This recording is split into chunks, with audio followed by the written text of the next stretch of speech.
La denuncia presentada por el presidente de la mesa directiva del Congreso a través de la Procuraduría del Legislativo contra José Miguel Hidalgo, periodista de Cuarto Poder, continúa en el ojo de la tormenta. Vamos a seguir conversándolo aquí en Las Cosas Como Son. Soy Jorge Rodríguez y nos acompaña precisamente el periodista que en este momento se ha convertido, al parecer, en el enemigo del presidente del Congreso y no sabemos por qué. A ver, ¿cómo estás, José Miguel Hidalgo? Bienvenido. Un gusto, Jorge. ¿Esperabas esta reacción tan airada de Alejandro Soto? En realidad esperaba, sí, porque antes de la emisión del reportaje, nosotros solicitamos los descargos del congresista y presidente del Parlamento y ya teníamos una respuesta tipo amenaza donde nos dejaba entrever, y quiero leerlo directamente, dice: acotar que el presidente se reserva el derecho a denunciar penalmente a quienes violenten su intimidad o la de su menor hijo, más aún si es un hecho zanjado hace un año atrás. Entonces, sí nos esperábamos una denuncia, pero lo que me sorprende no es la actitud de él, sino recordemos que a nosotros no nos está denunciando el señor Soto. Directamente, claro. No, nos denuncia la Procuraduría, el procurador del Congreso. ¿Y qué ocurre? Que el procurador representa y defiende los intereses del Estado, en este caso del Congreso. La pregunta es, ¿está entonces él colocando una denuncia para defender a Soto o a la institución del Congreso? Eso es lo que nos llama mucho la atención por las actitudes que han tenido desde el Parlamento, y llama mucho la atención. Procuraduría acaba de emitir también por Twitter un comunicado donde señala algunas resoluciones hasta de posible investigación. Entonces, no hay asidero, no hay un motivo para que el delito que me imputa la Procuraduría, reglaje, se puede aplicar en una investigación periodística. Claro, y resulta curioso, por decirlo menos, José Miguel, que la Procuraduría respalda esta denuncia cuando legalmente, yo no soy abogado, pero no necesito serlo para darme cuenta de que no tiene sustento, no tiene sentido. Y lo acaba de decir hace unos instantes aquí en Las Cosas Como Son el mismo secretario general de APP, quien él sí es abogado. Él ha dicho que efectivamente no puede ser reglaje. Y entonces, ¿cuál es el sustento de esta denuncia? Es que si no hay sustento, incomprensible. Probablemente tenían conocimiento que no hay sustento. Y por eso, como presidente del Congreso y como persona natural, no quería poner esta denuncia. Y se termina utilizando al procurador. Esto es acá lo grave, que quien tiene que responder sobre este tipo de denuncia es el procurador, una persona que se le paga con el dinero de todos los peruanos. Por lo tanto, tiene que responder de dónde saca argumentos para acusar a un reportero de investigación que hay un reglaje. La ley lo dice clarísimo y tampoco soy abogado. Quien comete un reglaje es quien persigue con armas, además es lo que incluye, para luego cometer un delito. Un delito. ¿Cuál es nuestro delito? Mostrar que nos mintió. Exacto. Y eso hace el periodismo. Exacto. Luis Valdés también ha señalado un punto y te lo tengo que preguntar, José Miguel, con relación al hijo de Alejandro Soto. Él señala que, si bien a él no le parece que la denuncia de reglaje tenga sustento, lo hemos dicho, sí ha cuestionado de una u otra manera la muestra de la vida familiar, entre comillas, de Alejandro Soto al niño en zonas cercanas a su centro educativo. ¿Cómo tomas esos cuestionamientos? A tu reportaje. Por supuesto. Primero, 3 puntos. Quien expuso cómo empezamos a contar la historia del hijo, porque un 27 de julio del año pasado, quien lleva al balcón del Congreso para la juramentación es justamente él. Aparece la señora Peralta con el menor de edad. Nadie conocía esa relación. Cuarto Poder logra captar por primera vez esa imagen y lleva aquel de una conferencia de prensa donde dice: sí, tengo un menor de 11 meses de nacido. Basta hacer una suma, 11 meses más 9 de embarazo. Estamos hablando que desde que ingresó al Congreso ya mantenía una relación con esta persona. Claro, él dice que fue una relación fugaz, pero acá ya demuestra de que la persona que contrató en su despacho sí tenía algún tipo de vínculo con la persona que apareció en el balcón del Congreso. Entonces, el desvirtuar la investigación por llevar a la exposición del menor tampoco tiene sentido, porque el menor no se expone. Y yo justamente me encantaría decir, cuando hablan del menor, en qué parte del reportaje se expone el rostro del menor. Somos muy cuidadosos de eso y se tapa. En los reportajes de investigación, cuando hay un menor de edad que se expone y que tiene que ser expuesto para demostrar un hecho periodístico, se blurea, se tapa la imagen. Además, él dice que lo exponemos y se expone su seguridad porque decimos dónde vive. ¿En qué momento hemos dado la referencia o en qué momento hemos dado la dirección? El reportaje es muy claro y lo decimos literalmente. Para proteger al presidente del Congreso no vamos a decir cuál es la dirección del domicilio. Para que quede claro entonces, y esto es importante que lo puedas en todo caso decir, no se muestra ni el rostro del menor ni la dirección de Alejandro Soto. Ni el colegio. Ellos Correcto. también insinúan, eso me gustaría saber en qué parte del reportaje dice que se muestra el colegio. Otro detalle, fue necesario y único en un momento de colocar esa imagen porque la única manera de poder verlo es en la vía pública y él cuando sale, sale cargando. Exacto. Entonces era imposible demostrar el delito que se estaba cometiendo sin colocar esa imagen y se hace justamente protegiendo al menor de edad, como dice la ley y como dice también la Sociedad Nacional de Prensa, de Radio y Televisión, proteger siempre la identidad de todo menor de edad. Yo he visto el reportaje, pero para quienes no lo han visto es importante aclarar estos puntos, José Miguel. En ese sentido, tu objetivo era mostrar que Alejandro Soto mintió. Le mintió al país y le mintió también a la Comisión de Ética, que estaba a punto de sancionarlo. Y no hablamos de una sanción, de un jalón de orejas. Estamos hablando de por lo menos 120 días de suspensión. Entonces, ¿tu reportaje probaría que efectivamente Soto le mintió al país? Nuestro reportaje lo que busca es contar la verdad y contar la verdad en un espacio público y mediante acceso a la información por transparencia como lo hemos hecho. Lo que queríamos demostrar es que después de varios reportajes que ya relacionábamos a esta pareja que tenía un contrato, la cuñada, en el despacho del congresista, lo que demostramos es que lo que él dijo era una relación fugaz y que ella estaba en Cusco y que él vivía en Lima, no era verdad. Y no era verdad no solamente con las imágenes que hemos mostrado, sino con la dirección que él informa ante Infocor, era la misma donde aparecían todos los días ellos saliendo como pareja.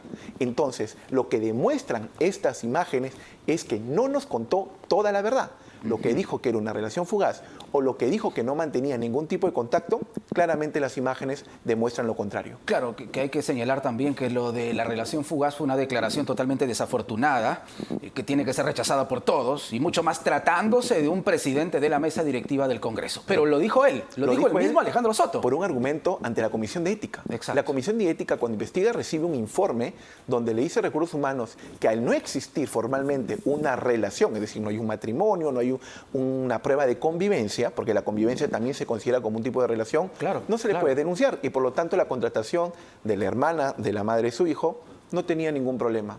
Las imágenes de reportaje son clarísimas. Había contacto, había algún tipo de visitas, él dice que puede ir a ver a su hijo, nunca lo captamos él llegando a la casa. Todas las mañanas él salía de la casa. Por lo tanto, y además él declara esa dirección dentro de su documento de Infocor. Y es donde está también la persona que es la madre de su hijo. Bueno, 2 más 2 son 4, pues, ¿no? Le corresponde a las autoridades investigarlo, al periodismo solo le corresponde encender la luz para ver la verdad. Y eso es nuestro trabajo. No es acusar a nadie, no es calificar a nadie, es mostrar la verdad. Ahora, ¿qué opinas de, por ejemplo, el apoyo que ha tenido este caso por parte de los organismos de la prensa peruana, ¿no? IPIS, diversas organizaciones de prensa se han pronunciado también, José Miguel. Bueno, agradecer el respaldo que se ha tenido por parte de las organizaciones. En principio, insisto, no hay que estudiar mucho derecho para entender que el tipo de delito que se me imputa no tiene ninguna relación con una investigación. Que yo apenas he visto tu reportaje y leí la reacción de Alejandro Soto, a mí me pareció descabellado, porque claro, hace falta tener 2 dedos de frente para darse cuenta que eso no es reglaje de manera alguna. Pues. Tú has hecho un trabajo de investigación. Y recordar que como mi reportaje, también hay otros periodistas en Cusco que en algún momento investigaron, por ejemplo, a Alejandro Soto y también fueron denunciados. Hoy ese es el detalle, ya no denuncia él, denuncia el procurador. Y eso es lo que merece por lo menos algún tipo de pronunciamiento por parte de las instituciones públicas. Se tomó el nombre de la institución para denunciar a alguien que investigó al presidente del Congreso. Luis Valdés, el secretario general de Alianza para el Progreso, no solo ha dicho que aquí no hay reglaje, obviamente, como es obvio, ha señalado también que él le sugiere a Alejandro Soto que en aras de una buena relación con los medios de comunicación retire la denuncia. ¿Qué opinas al respecto? En realidad esa sugerencia no debería hacérsela a Alejandro Soto, es al procurador, insisto. Y por eso ya hay un gran problema, que así Alejandro Soto se arrepienta, él no lo puede retirar. Porque lo presentó ya la Procuraduría. La Procuraduría. Claro. Lo que sí ha presentado Alejandro Soto son unos reclamos ante la Sociedad Nacional de Radio y Televisión y el Comité de Ética, justamente por la exposición de lo que menciona en esta investigación. Claro. Esos detalles se tendrá que ver ya en el lado ético, y lo otro, si es que acepta la Fiscalía, se tendría que investigar. Pero claramente las pruebas, las imágenes y los argumentos de los especialistas dicen que el periodismo de investigación debe continuar, y algunos, como las autoridades que tenemos, no les gusta que los investiguen. Ahora, José Miguel, tú has pedido la versión también de Alejandro Soto, y el señor Alejandro Soto no habla con la prensa, no habla con ningún medio de comunicación. Esta es una mesa directiva totalmente ajena, parece, ¿no?, a la realidad del país. Solamente tuvo 3 pronunciamientos el presidente del Congreso, Alejandro Soto, durante todo un año al mando de la mesa directiva. Los 3 fueron en el mes de agosto, y el último justamente fue para decir fue una relación fugaz. Luego pidió una conferencia de prensa en el mismo Parlamento para pedir perdón por esas nefastas declaraciones. Sí, claro. Desde allí no se le volvió a escuchar. La siguiente vez que se le ha escuchado a través de una denuncia fue justamente por este reportaje. Y así como se coloca en el reportaje, se le recordará al presidente Soto como el presidente del Congreso que casi nunca dio una declaración. Pocos quizás hasta recuerdan el nombre del actual presidente del Congreso, sí, porque nunca lo han visto. Sí. Podrían encontrárselo en la calle y quizás no tienen ningún recuerdo, que es, como han mencionado en algunos de los comunicados, autodenominan el poder principal del Estado. Pero allí está. El que no habla, el que no ha querido además responder ante nuestras interrogantes, es quien justamente luego denuncia. Y lo que me sorprende es cuando también el anterior invitado mencionaba respecto a que es un derecho, Luis Valdés. Claro, Correcto. Un derecho constitucional, es que nunca se le ha tratado de afectar algún tipo de intimidad. Hay que diferenciar entre lo privado y lo íntimo. Una autoridad, por supuesto que podemos saber hacia dónde va. Por supuesto que si lo encontramos en la vía pública se le puede hacer consultas. Así es. Y además es una persona que nunca habla, por lo tanto se le puede buscar. Si es que nosotros hubiésemos tenido alguna imagen dentro de un domicilio o afectar la vida íntima, eso es muy diferente. Que es otra cosa. Y que tú no muestras para nada en o el exponer reportaje. alguna dirección que podría correr podría tener peligro. Por ejemplo, hemos sido hasta muy cuidadosos en no mencionar el tipo de la calle, solamente el distrito. Y él en su denuncia, curiosamente, dice, se mencionó el distrito donde vivo. Insisto, ¿cuál es el argumento? Y me llama más la atención que se ha hecho una denuncia con el tiempo que se le paga a un procurador, con hojas que se imprimen en la Procuraduría, claro, con el dinero del Estado. ¿Y cuál es la respuesta? Por eso agradezco el pronunciamiento de las asociaciones de periodistas que han respaldado. Se solicita justamente que la Fiscalía no lo tome.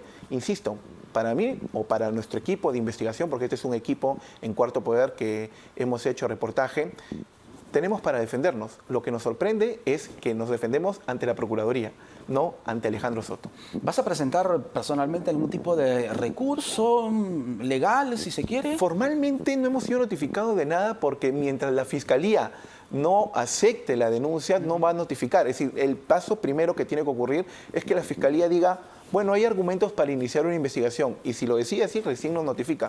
Por lo tanto, hasta ahora no hemos sido notificados de nada. E insisto, nos pueden denunciar, es nuestro trabajo la investigación. Claro. De alguna manera, esto es parte de lo que hacemos para poder investigar a las personas que son nuestras autoridades. No es necesario tomar alguna medida, ni tenemos algún tipo de temor respecto a las acusaciones que vienen, porque las pruebas y los hechos las tenemos. Nuestro trabajo es correcto, y si se tiene que investigar, que se investigue lo que sea necesario, pero lo que es más importante es que no se debe amedrentar a la prensa. Y si lo intentan de alguna manera, nuestro mejor respaldo y nuestra mejor prueba es justamente nuestro trabajo. Ahora, que la Fiscalía encuentre argumentos va a ser bastante complicado, ¿no? Hemos conversado, bastante complicado, hemos conversado con penalistas, constitucionalistas, ¿sí? y lo que todos coinciden no solamente es en no tiene sentido la denuncia, sino por qué Procuraduría es quien asume esta denuncia. Ahora, uno puede entender que la Procuraduría está, plagada de abogados, ¿no? Por decirlo menos. Entonces, hay un montón de abogados ahí que no se dieron cuenta de la falta de sustento. Lo que me gustaría más ponerle énfasis es que recordemos que es justamente el Congreso quien votó últimamente para que ahora los procuradores de cada institución sean elegidos por la propia institución. Antes todo dependía de la Procuraduría General del Estado. Así es. Y ellos colocaban a los procuradores. El Congreso votó para que el procurador del Congreso sea elegido por el Congreso. Exactamente. Entonces, la persona que hoy nos denuncia es alguien que fue elegido por este Congreso, por la mesa directiva, después de una propuesta. Entonces, eso es lo que nos debería llamar la atención. Si se está defendiendo los intereses del Estado o estamos hablando de intereses particulares. Intereses privados particulares, ¿no? Que es lo grave, porque, insisto, cuando se intenta llevar solamente la respuesta de la acusación que nos está dando por el menor de edad, es que no se quiere hablar del reportaje. Sí, claro. Eso es lo que se tiene que tener en claro sobre lo que hemos mostrado el día domingo. Finalmente, José Miguel, ¿qué reflexión podrías dejarnos? Tú eres un periodista de investigación, valiente, vemos tus reportajes. Y claro, ¿a qué reflexión te lleva esta situación, ¿no? Porque estamos hablando de que un periodista de investigación busca, tú lo has dicho, ¿no?, mostrar la verdad y que finalmente sean las autoridades las que den el siguiente paso, ¿no? Pero como persona, ¿y a qué reflexión te deja esta situación? Bueno, hay que revisar las últimas cifras que ya ha dado IPIS, por ejemplo, la Asociación Nacional de Radio y Televisión, respecto a la cantidad de denuncias que hay contra periodistas y, ojo, también en regiones, que es donde valientemente muchos corresponsales hacen patria haciendo periodismo con las autoridades regionales que se investigan. Exacto. Recordemos que en la actualidad muchas de las autoridades regionales que fueron investigadas tanto en el periodo de Pedro Castillo como en la actualidad con Dina Boluarte vienen de regiones. Y es allí donde se tiene que tomar en cuenta la cantidad de periodistas que están investigando a las autoridades. Quien difame se le tiene que sancionar, pero quien investiga y no le gusta a la autoridad que lo estén investigando y por eso lo denuncie, es completamente diferente. Los resultados que están mostrando, hay afectación a la libertad de prensa en el Perú. Colegas de RPP y de nosotros encerrados cuando hay algún evento de la presidenta, habla mucho de cómo está el periodismo en la actualidad, de las personas que intentan justamente investigar a las autoridades y cómo se le está tratando. José Miguel, muchas gracias. Y sin ánimo de spoilear, ¿qué tenemos a continuación? ¿Qué estás trabajando? Trabajamos en dos investigaciones muy fuertes, así que los invito a seguir viendo nuestros reportajes. Perfecto, José Miguel Hidalgo, periodista de Cuarto Poder, aquí en Las Cosas Como Son. Volvemos con más.